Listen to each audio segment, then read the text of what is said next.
They've been the sports cars that have changed the way people drive. If you look at some of the early adverts for MG cars, you know, one of the strap lines of MG cars in the old days was, "Your mother wouldn't like it." Not really politically correct these days.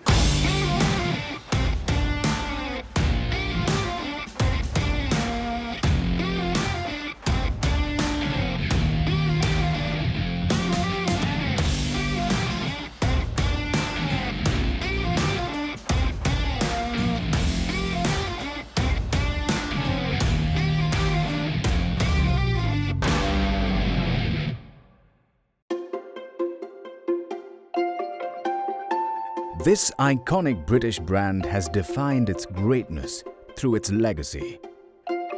Spanning almost 10 decades and sailing through various hardships, MG has always come out a winner.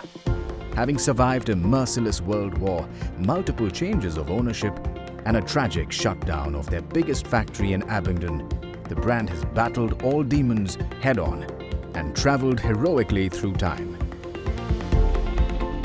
Known for sturdy, fast machines, MGs are now produced in China under the world's leading car manufacturer, SAIC.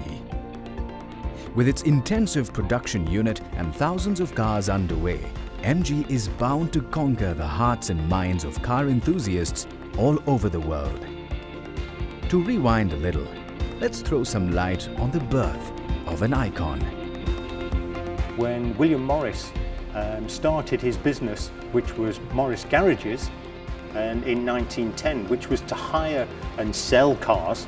And when he started making cars in 1913, he kept the business. So in 1921, Cecil Kimber was asked by William Morris specifically because of his capabilities to join Morris Garages.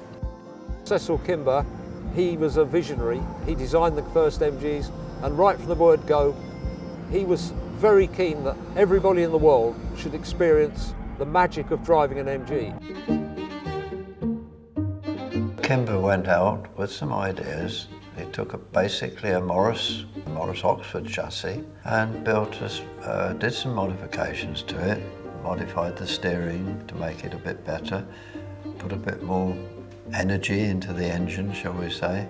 Also, he made the brakes better, all the sort of things that you would look for in a sporting version of a Morris car. And he then got the special bodies built, and then what badge was it going to have on it? Well, it would have a Morris Garages badge on it. But by that time, Morris Garages had come up with this iconic label, which was the letters M and G in an octagon. And he thought, well, that would be a good thing to put on the front of the car. And from that point on, a Morris Garages special became an MG. Soon MGs became the talk of the town. Cecil Kimber created a product that appealed to all generations, and having an MG in your garage became a style statement. Every other person was driving an MG on the roads. MG as a brand has been around since 1924, and it's changed considerably in that time. It was born as a special variant of Morris cars. They were a tuned performance version of Morris cars, and they quickly became very successful and very quickly became its own brand in its own right. And in 1929 moved to Abingdon and opened its own factory here in Abingdon. The success of MG, I think, is because it was made of parts from a much bigger manufacturer, William Morris. That's how they started. Kimber went along to Morris and thought, well, I could take this part, I could take that part, and put them together in a whole new package. No longer a Morris, but an MG, a much faster, much more interesting car to own. And that has been the story all along. Each owner of MG over the years has always been a much bigger manufacturer and has bigger engineering resources so that they can make sure the parts that go into the car are extremely good quality and well made. But as the dark clouds of World War II cast over Britain, MG took one of the worst hits as all car production was put on hold. All car production stopped at that point, but the factory carried on making parts for aircraft, parts for tanks and all the other paraphernalia of war. And they were very thankful that by 1945 the war situation had been sorted out and they were able to get back to making sports cars again. So they took the pre-war car, updated it slightly, put it back into production, and it was at this point that the Americans started to show a bit of interest in the cars. As the years went past, MG started producing cars out of Abingdon, which soon became a town where most of the people either worked in an MG factory or knew someone who did. Over the years, MG became synonymous with sports cars, and as demands increased, the engines fired in Abingdon, and more MGs were produced and supplied all over the world. But destiny had some other plans in the dawn of 1980s. They were celebrating the 50th anniversary of the factory at Abingdon in 1979, and they had a great parade through the town, and all the employees were there, and all the employees were on the floats and celebrating the golden anniversary of the MG car company in Abingdon. And come Monday morning, this celebration was on the Sunday, one of the directors from British Leyland came to the factory and announced that the factory would be closing. Probably some of the hardest events that have happened in MG's past were the closure of the Abingdon factory in 1980, which a lot of people thought would be the end of MG.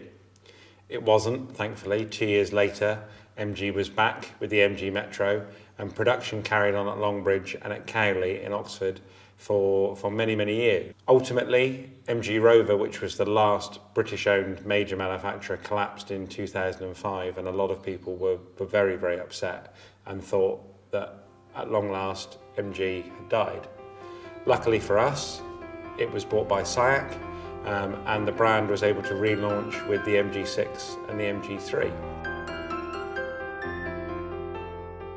Very few brands could boast of stability after suffering many stop blocks during the course of its existence. But after swimming through rough waters, MG is now looking at a very bright future with SAIC. A new production unit is being established in the Indian state of Gujarat. This modern production line will be catering to the rapidly growing Indian and South Asian markets. When you have the global ambition, India is going to play a very important role because, as you know, right now we are the 4th largest globally, India as a market, but it's going to be the 3rd largest hopefully by 2020. Our MG plant in Baroda, Halol right now is going through a huge expansion. There is a new press shop, there is a new vendor park, we are also renovating the paint shop. The other body shops are going to be new as per the MG DNA. With the future looking bright, MG is planning to again dominate the markets, but mostly grow its family and have its legacy reach millions, so many get a peek inside the warm community of MG.